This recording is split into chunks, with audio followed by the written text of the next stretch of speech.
Good evening. The news gang is here, and tonight, Jamhuri Day protocol politics. Why tongues are still wagging 4 days on. Was it by design or default? Uhuru's last Jamhuri. Who will lead the next one? The permutations, the combinations, and some confusion. Also on the show tonight, the road to Azimio, the players, the politics, and parliament. Plus, blowing hot, cold, and hot again, the mysterious ways of the One Kenya Alliance, OKA. On our grand finale for the year, we look back on 2021. Was it annus horribilis or annus mirabilis? We have some reflections and projections for 2022. Jamila Mohammed is away tonight. And ladies and gentlemen, let's do this, as they say. Gashuri calls it closing day. Yeah, closing day. Yeah, but I guess it will be interesting to hear at some point what this year has been for everybody. But one of the biggest things, Lina's, happening in the last 7 days or so, I think it should be 6 days ago, was Azimio la Umoja. That is what it was called, but now hata hiyo Azimio inaweza kuwa chama, as they say in Kenya. But we saw an interesting development in Kasarani, and I think it would be a good point right now to hear Raila Odinga, the ODM leader, speaking during that event. Kuanzia leo Azimio la Umoja itakuwa Azimio la Umoja movement, na itakuwa ni mseto. It will be a coalition, Azimio la Umoja movement. Na nikisema Azimio, mnasema inawezekana. Azimio la Umoja, Azimio, Azimio, Azimio. Okay, I should say that Njoki Shege is the fifth gangster tonight. She's helping us with sign language interpretation. And ladies and gentlemen, Raila Odinga there talking about Azimio, essentially launching a new movement in the country. He's been moving around the country saying they are doing all these consultations and they bring all these delegates into town. And now we have a situation in our hands, so to speak, as a country, where we could yet see another new formation as we head into an election. Linus, this is totally unsurprising. I mean, every election springs its own surprises of this nature, so to speak. I mean, no party really ever goes into the election the same way they went the last time around. This really no longer surprises, but the modus operandi of our politics, our election politics. Every election year we have learned now, since 2002, to expect a form of coalition or the other. And when you watch the events at Kasarani, they're very reminiscent of the events in 2002, when similar efforts were there to found political alliances ahead of the elections. If you look at the announcement by Raila Odinga in that event, it's very similar to the one that he made on the 14th of October 2002, when they declared the National Rainbow Coalition formally became a party, and that was a coalition between the Liberal Democratic Party of that Raila Odinga was a member of, and the National Alliance of Kenya Party, NAK, that was led by Mwai Kibaki at the time. And you can see a very careful and deliberate effort, especially by the ODM Jubilee coalition, to recreate 2002. Put together a form of coalition that works exactly like the National Rainbow Coalition. You'd see that there are further steps that have been put in place to ensure this becomes a reality. The talk of amending the Political Parties Act is really sitting right there in line with the wishes of the founders of Azimio la Umoja movement, because they want to see it work more like the National Rainbow Coalition, where they're trying to avoid the differences that, for example, brought the National Alliance, National Super Alliance, NASA, down. or even CORD, which did not have very strong formal legal structures at the base. So what we are seeing is very similar to what we saw in 2002. There's something else that characterizes the political life of Raila Odinga. He's been very good at converting slogans to political parties, starting from 2002. Remember, in 2002, on the 18th of March, he joined KANU and became Secretary General of KANU. And the hope at the time was he is going to be the candidate, presidential candidate to succeed President Moi. That did not come to pass because then Moi had other plans, introduced, I think, about 4 vice presidents, and basically threw confusion into the whole succession plan, and then out of nowhere brings in Uhuru Kenyatta to be the candidate. And the Raila Odinga side started something called the Rainbow. It started as, by the way, it started like shouts and heckling by supporters. Whenever KANU was holding those National Executive Council meetings at the NEC, at the KICC, there'll be groups that will come there and chant Rainbow, Rainbow, Rainbow. One time there was a Uhuru Park rally, not the 14th of October one, where he declared, you know, Nyayo kicheza, Rainbow itakuwa chama. Rainbow itakuwa chama. Rainbow itakuwa chama. That was what he said. And indeed, Rainbow actually became a party. Then comes Azimio. What is Azimio? Azimio was a soft landing or an option after BBI seemed to start failing. But also, the base of it is, this is Raila Odinga's campaign for 2022. This is the political vehicle of the handshake team. Because remember, they have not had a political vehicle, a joint one. So Azimio was brought on board to be that vehicle. And then in Kasarani, it now ceases to be a slogan of uniting people to become a movement. So we can see the very deliberate effort here to recreate 2002. And Yvonne, I can see you're raring to go, as it were. But it's also an interesting development, considering that a lot of people have been wondering how ODM and Jubilee are going to sit in the same space, who's going to dissolve what, who is going to join what. Because, I mean, in the last general election, I would say the last 2 general elections, at least Jubilee in some form and ODM have been bitter rivals, and that has a way of leaving a bitter taste in the mouth of the electorate. And I mean, up to now, many people say if you were to take ODM to any part of central Kenya, for example, it doesn't matter what has changed out there, that the reaction might still be sort of pretty much the same. So soft landing of some sort. Yes, and in line with that, a rebranding, obviously, of Raila Odinga, his candidature, ODM party would be required, which is why we saw what would have been seemingly very different. So this was not a typically ODM event. This was an Azimio event. Take a look at the color scheme. That was, you know, markedly different. Not a lot of orange, but more blue. Raila himself, you know, in blue, and I think all of the delegates, it was blue and white, and a tinge of orange. And so you can see, you know, an effort in that space. And also, you know, the Azimio la Umoja, because like you said, a lot of work went into decampaigning ODM and Raila Odinga in previous elections, that now he would have to be, you know, sold, you know, as a completely somewhat different entity.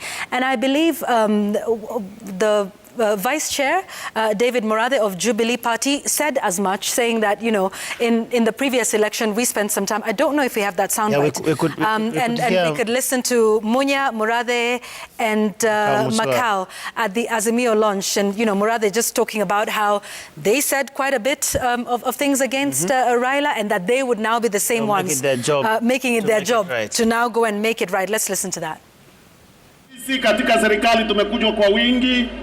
Tuko na mawaziri, tuko na principal secretaries na wengine wengi, kwa sababu wale wamebenefit kutokana kwa handshake. Ni sisi ndio tumepata nafasi ya kufanyia Wakenya kazi. Ile vurugu ilikuwako na fitina ikaisha, tukaweza kufanya kazi. Kwa hivyo tunashukuru baba kwa kushikana na President Uhuru Kenyatta, wakatuliza Kenya, Kenya ikawa moja, sasa tunaelekea mbele. Tuliingia kwa mlima na uongo na propaganda mbaya kwa baba Sasa sisi ndio tutarudi huko kuambia ukweli na ku-unlock hiyo uongo tulipea. Hatuna shida na jamii yoyote Kenya. Shida yetu iko na huyo mtu mmoja anaitwa Alibaba. Mnajua Alibaba and the 40 thieves? I can tell you, as a scholar of democracy and human rights, that there is no competition. It is not even close. If this was a football match, it would be over in the first 50 minutes. And so a rebranding and a repackaging of, Raila Odinga as the presidential candidate. And I know we'll get into, what else was said and, about the deputy president in a moment. But I just wanted to add, from everything you're seeing about rebranding him, it's, who was present. I know there was a lot of talk about the fact that the president was out of the country, I think attending Tanzania's Independence Day celebrations, and many saying, well, he wasn't there. And I think that was taken up by, the other side of the political divide, that you see President Uhuru Kenyatta wasn't even there. And even as we probably look to whether there will be a formal endorsement by President Uhuru Kenyatta, something that we have said across this table is look to who is present, and that tells you, where President Kenyatta's, heart and mind is with respect to Raila Odinga's candidature. How many CSs did we see? 7. 7, and then there were CASs as well. You cannot tell me that cabinet secretaries who answer to the President of the Republic of Kenya would be at a function such as this if they didn't have his express permission, or perhaps were not even sent there themselves with a message. Directed to show take a look at who else you saw. One who is a cabinet member, Raphael Tuju, but is also the Secretary General of the Party of Jubilee. You saw the Vice Chair of the Jubilee Party. And then this is now perhaps where we start to see, remember Jubilee and ODM talking about that coalition agreement that they would be getting into and a working arrangement. Perhaps we'll now start to see more of that here. But very, very different. And as Alina's talked about, amendments to the Political Parties Act, which, by the way, National Assembly is being recalled next Tuesday. week, even though they had actually taken a Christmas break, correct? Yeah. They were supposed to come back at the end of January. Yeah. But during the Mount Kenya Foundation luncheon, where Raila Odinga was endorsed by the foundation as its preferred candidate in the presidential race next year, Majority Leader in the National Assembly, Amos Kemunya, I would say sold the game, because he said, I will be expecting to see you on 21st, on 22nd to deliberate some very important national matters. And you see, it is taking advantage of this period where members of parliament are presumed to still be around in Nairobi before they go back to their villages. Because once they do that, it will be a little hard to recall them back to Nairobi to come and transact house business. Remember, we are getting to a scenario where there will be serious quorum hitches in that National Assembly and even in the Senate next year. Why? Because these members of parliament are eyeing various elective seats. Some want to retain the seats that they are currently occupying. Some want to be governors. Some want to be senators, and so on and so forth. So the demand for campaign out there will be very heavy. And so you will see a scenario where the members of parliament will have to choose between coming to Nairobi or being in their constituencies to campaign. And so if they were to delay these proposed amendments to next year, probably they would have some quorum hitches, notwithstanding the fact that these are simple majority legislations. All you need is a quorum of 50 in the National Assembly, so meaning 26 members of parliament can pass some very consequential legislations, you see. And one of them is the political parties, an amendment to the Political Parties Act. Simply put, is to legislate to give legal comfort to the Azimio La Umoja movement and other coalitions that will be founded later. Why? Because you see, the current political parties identifies political parties as it were, and identifies coalitions in a different way. So what is being proposed here is to give some of the benefits that political parties enjoy to the coalition political parties, including sharing of the political parties fund, even the threshold for doing so, membership, and so on and so forth.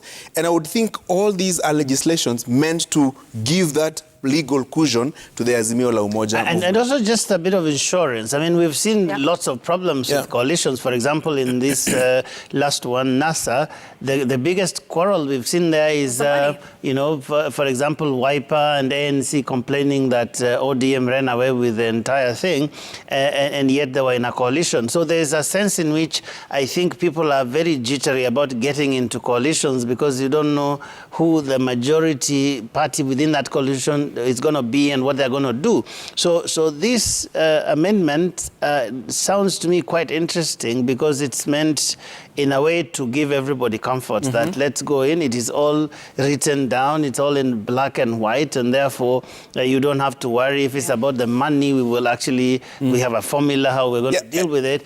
And it makes it unnecessary to even think about dissolving your party, because that's, again, something that people are very jittery about. Absolutely, Joe. And look at even some of the proposals in that bill.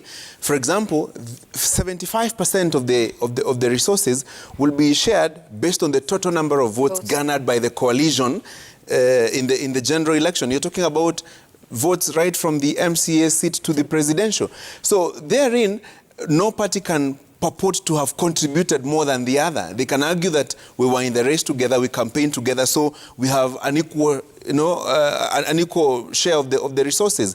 And that was the challenge, because if you remember the NASA squabbles, the ODM party was saying the money we are getting is as a result of the number of seats that we have in Parliament, for example, and not factored for the presidential election because those results were disqualified, were nullified by the Supreme Court, and ODM and NASA particularly did not contest in the repeat presidential election. So some of those remedies, basically to try and give comfort, as you call it, to the political parties that will be forming coalitions.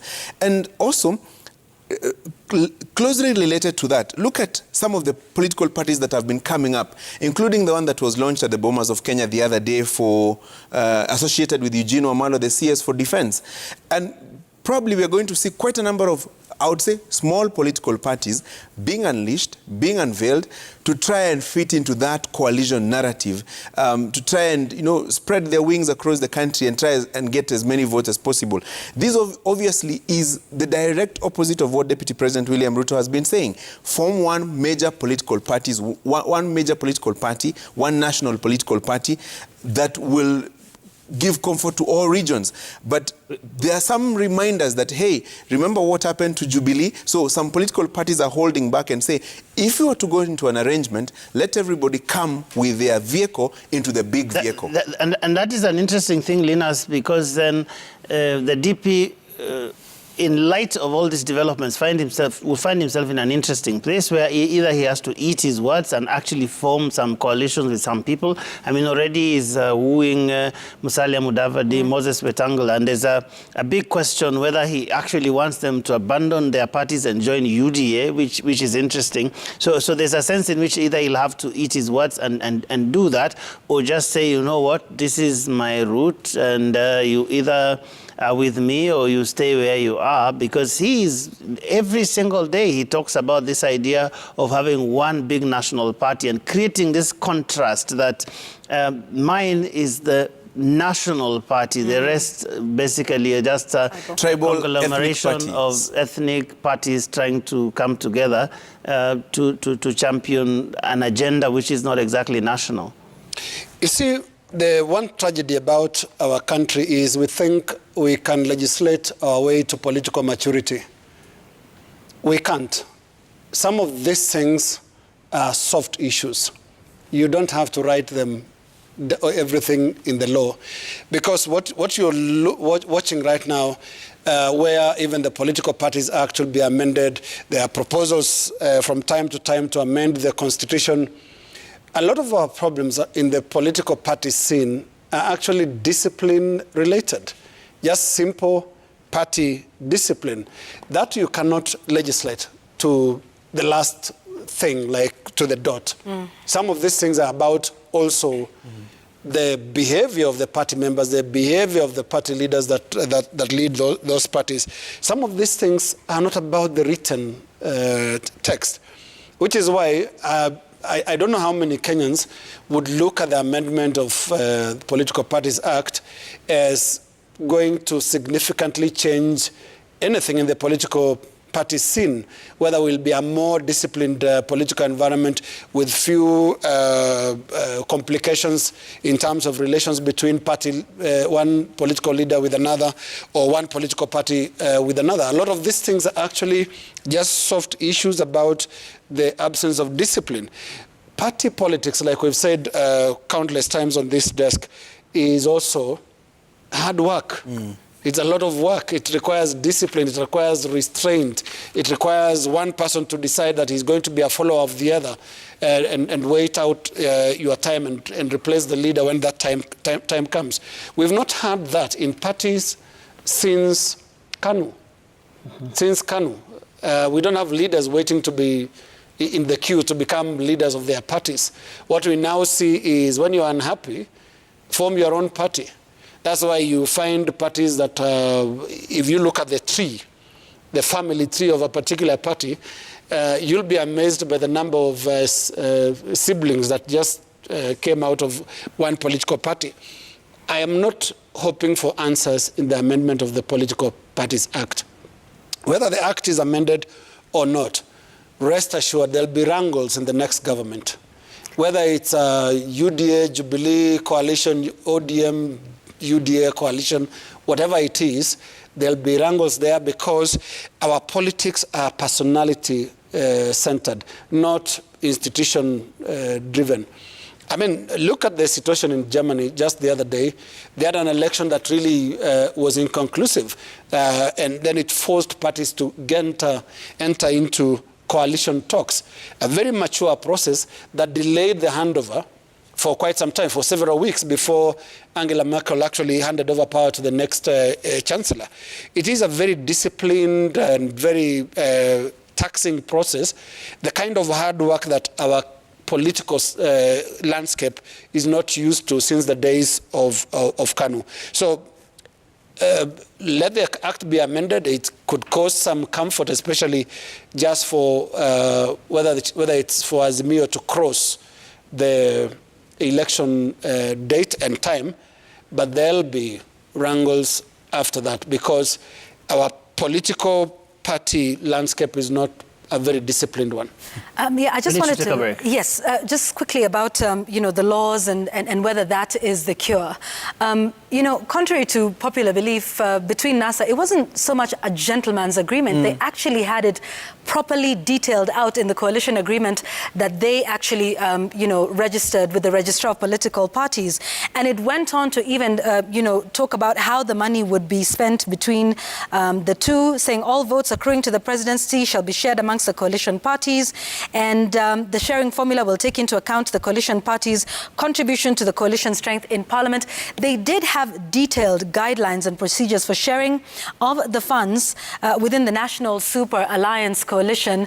But then what happened? Those legal arguments on both sides, with ODM saying, well, you see, this was only, with respect to the presidential votes, because each of them then fielded their own candidates across the other 5 remaining seats, and that they, in fact, did not participate in, the repeat presidential polls that happened after the Supreme Court's nullification, and therefore, there was nothing to share amongst the coalition parties. And what you saw was legal arguments between both sides, because in this country, as we know, contrary to the cliche, the law is very clear, it often isn't. And there's often very many different interpretations of it. So as to whether this amendment to this one will not be subject to some more, political and legal arguments and debates, depending on which coalition, if that is the case that happens after 2022 elections, is another matter altogether. For one legal argument, there's always an opposing one. And like we said, I think at the heart of it is always political dishonesty.